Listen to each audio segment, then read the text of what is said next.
RTS La Première, la matinale. À 7h26, une autre affaire maintenant. Elle concerne l'or, la Suisse et le Venezuela. Bonjour Anouk Henry. Bonjour. Au Venezuela, l'or est en train de remplacer petit à petit le pétrole comme source de revenus principale pour l'État. Le Venezuela...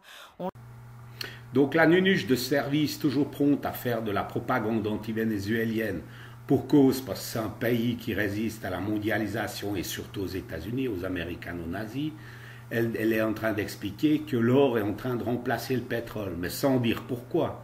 Parce que le pétrole et ses revenus sont bloqués par ces salopards de nazis, de Yankees, qui empêchent ce pays d'exporter son propre pétrole.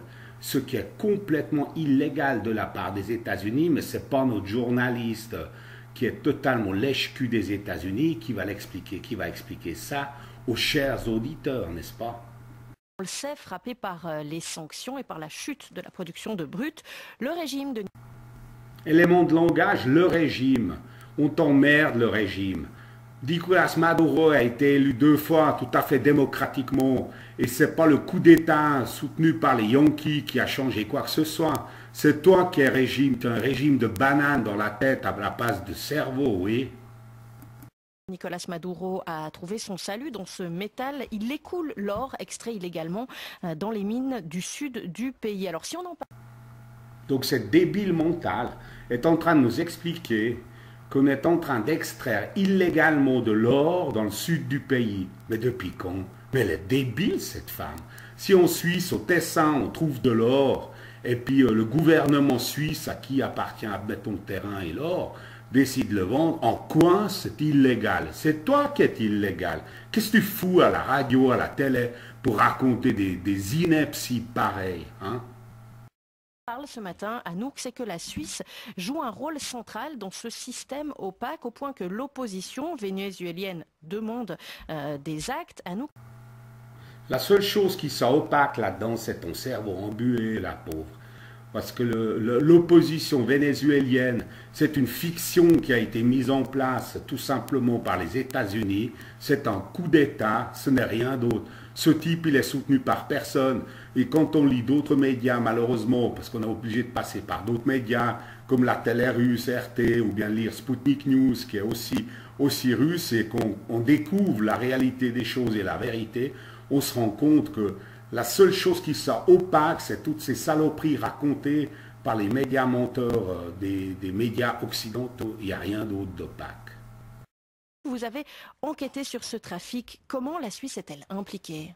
Alors bon, l'histoire commence aux îles Caïmans en mai de l'année dernière. La police y saisit un jet privé en provenance du Venezuela, caché à l'intérieur de la carlingue 104 kilos d'or illégal d'une valeur de 5 millions de francs. De l'or qui avait pour destination une raffinerie en Suisse. Alors question, soi-disant on a trouvé de l'or illégal, mais à qui il appartenait? À qui? Tu donnes aucun nom, ma pauvre. Tu es aussi embué que ta voisine. Il n'y a pas de nom. C'est à qui? Et c'est à qui, soi-disant, cet or illégal? On ne le sait pas. C'est pas parce qu'il est dans un avion privé, il peut être un quelconque milliardaire. Et en qui aussi cet or, soi-disant, illégal? Et comment on l'a su? Et tout ça, tout ce qu'il y a autour. Mais arrête donc de nous prendre pour des cons. Les 5 trafiquants sont arrêtés, actuellement jugés aux îles Caïmans et selon la justice de l'île, des vols comme celui-là, il y en aurait eu au moins un autre. Alors c'est une très grosse affaire judiciaire qui s'est ouverte. Le procès devrait durer plusieurs mois parce qu'il a mis en lumière l'implication d'un puissant cartel implanté jusqu'aux États-Unis et en Europe. Et Anouk, cet or vénézuélien prend une tournure de plus en plus politique.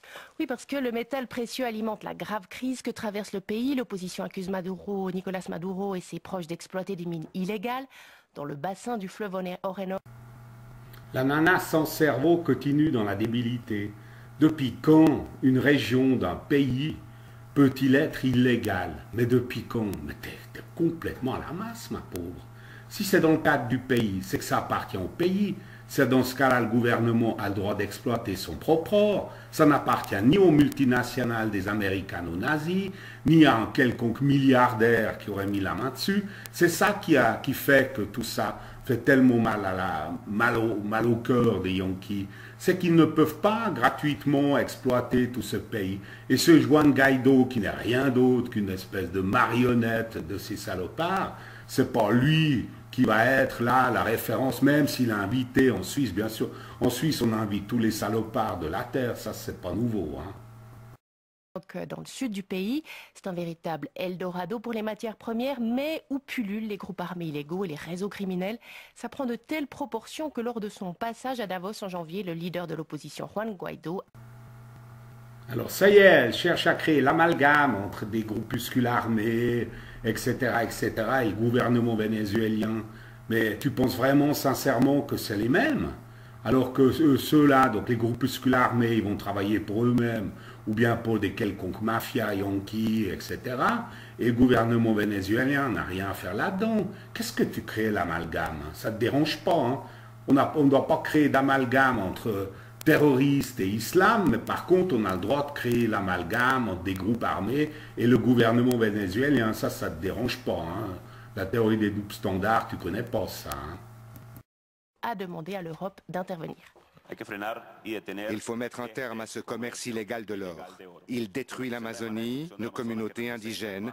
Il symbolise les maux actuels de notre monde. Il s'agit bien d'or du sang. Il faut bloquer ce mode de financement du système dictatorial. L'Europe pourrait faire beaucoup là contre. Ce serait une action en faveur du Venezuela, mais aussi en faveur de toute la région. L'autre pauvre con de Juan Guaidó, là, qui se la joue défenseur des indigènes et de l'Amazone. Mais quel hypocrite de merde. Ce même mec qui bosse pour les multinationales, qui fout en l'air la forêt amazonienne, l'eau et les fleuves, etc., qui veulent privatiser la flotte dans toute la région. Mais alors, ça, ce sont les meilleurs amis de nos journalistes lèche-cul et sireurs de pompe. Hein. Juan Guaidó a d'ailleurs directement interpellé la Suisse, d'abord parce qu'elle est le principal raffineur d'or au monde, mais aussi parce qu'il y a un an, un autre vol, cette fois officiel, a attiré les soupçons. Un avion appartenant au pouvoir s'est posé à Zurich fin février 2019, et puis selon les parlementaires de l'opposition, il contenait de l'or illégal. Mais puisqu'il s'agissait d'un avion diplomatique, la police fédérale n'a jamais pu fouiller l'appareil. Il a ensuite repris sa route en direction de Abu Dhabi, qui est une autre plateforme mondiale du raffinage. Quel membre de l'opposition, quel parti, comment s'appelle-t-il? C'est quoi ça? C'est de raconter n'importe quoi ça. N'importe qui peut affirmer ça. Après on dit que c'est un vol officiel d'un avion du gouvernement, de l'or illégal. Mais qu'est-ce que c'est que ce truc débile? Si un gouvernement a de l'or, il ne peut pas être illégal. Hein? Et quand on prend par exemple l'Arabie Saoudite avec Ben Salman, l'assassin de service, l'ami de la Suisse, lui qui exploite, à qui appartient tout le pétrole de son pays, ça dérange personne. Là, c'est pas du pétrole illégal, c'est pas de la vente illégale. L'Aramco, qu'est-ce que c'est? C'est pas illégal l'Aramco? Mais allez vous faire enculer. De l'or. Et justement, est-ce que les choses bougent côté suisse?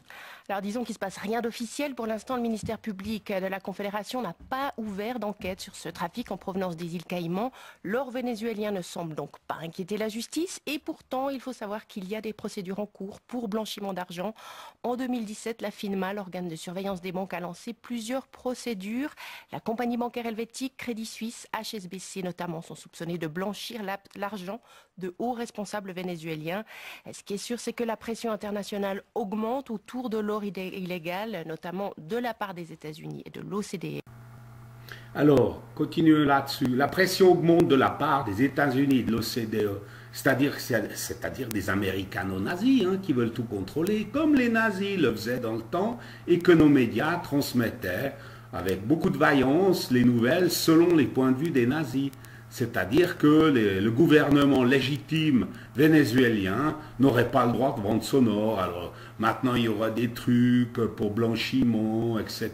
Mais de qui? De quelle personne? Faut arrêter. Ça c'est de l'amalgame. Ça c'est de l'amalgame. C'est de la merde ce que vous faites comme boulot. Vous faites un boulot de propagandiste.